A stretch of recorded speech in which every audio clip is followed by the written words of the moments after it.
नमस्कार, क्राईम न्यूजमध्ये आपलं स्वागत आहे. मी संपादक आप्पासू तांबे. सभापती राम शिंदे नीलम गोऱ्हेंचा निर्णय फिरवणार. साताऱ्याचे पोलीस अधीक्षक तुषार दोशींच्या निलंबनाच्या निर्णयावरून वातावरण तापलं. सभापती राम शिंदे उपसभापती नीलम गोऱ्हे यांनी दिलेल्या आदेशाला स्थगिती देणार की आदेश कायम ठेवणार याबाबत चर्चा सुरू आहेत. सातारा जिल्हा परिषद अध्यक्ष आणि उपाध्यक्ष पदाच्या निवडणुकीत भाजप आणि शिवसेना राष्ट्रवादी यांच्यात झालेल्या चुरशीच्या लढतीचे पडसाद आज विधिमंडळात उमटल्याचं पाहायला मिळालं. सातारा झेडपी अध्यक्ष पदाच्या निवडणुकीवरून विधान परिषदेत भाजप आणि शिवसेनेत झुकली.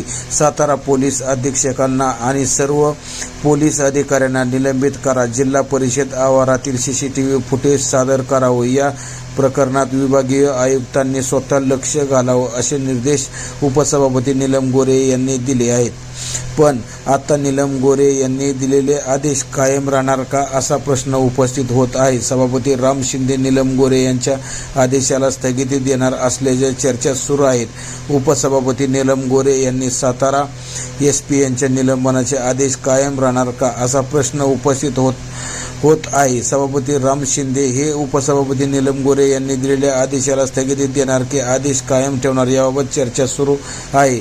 साताऱ्यात वाद, विधिमंडळात पडसाद, भाजपाच्या करारनाम्याचा शिवसेनेकडून हिशेब घेण्यात आला. भाजपच्या ऑपरेशन लोटसमुळे महायुतीतील शिंदे सेनेचे 2 आणि राष्ट्रवादीचे 2 सदस्य फुटल्याने भाजपची सत्ता आली. या घडामोडीचे विधिमंडळात आणि राजकीय वर्तुळात पडसाद उमटले आहेत.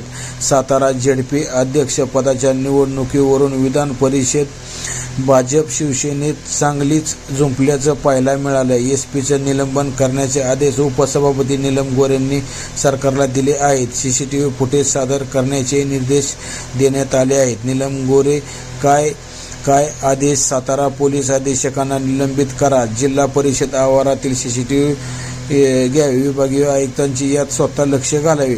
दरम्यान वस्तुस्थिती अहवाल न मागवता पोलीस अधीक्षकांच्या निलंबनाचे आदेश कसे दिले असा सवाल मंत्री जयकुमार गोरेंनी केलाय. SPचं निलंबन तात्काळ स्थगित करण्याची मागणी जयकुमार गोरेंनी केली. भाजपच्या जयकुमार गोरेंचे आक्षेप काय? शंभूराज देसाई, मकरंद पाटील हे मंत्री जिल्हा परिषद आवारात गेलेच कसे? देसाई, पाटील या मंत्र्यांनी जिल्हाधिकाऱ्यांचे आदेश का मोडले?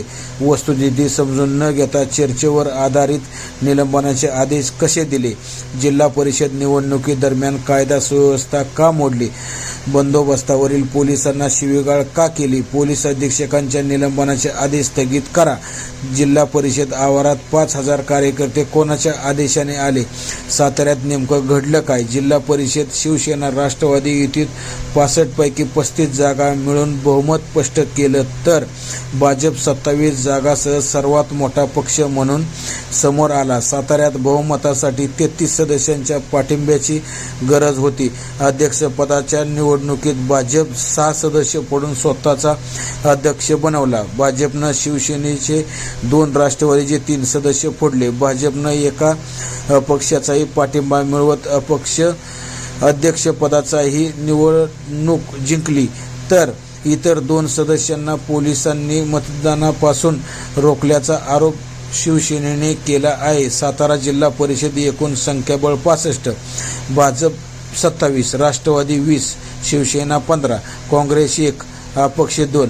जिल्हा परिषद निवडीमध्ये फुटलेले सदस्य: राष्ट्रवादी लता कर्णे, बुध खटाव, ऋतुजा जगताप फलटण, कामेश कांबळे सातारा. पोलिसांनी जिल्हा परिषद परिसरातून अपहरणाच्या गुन्ह्याखाली उचलून नेले अनिल देसाई, मान, राष्ट्रवादी, संदीप मांडवे खटाव, राष्ट्रवादी.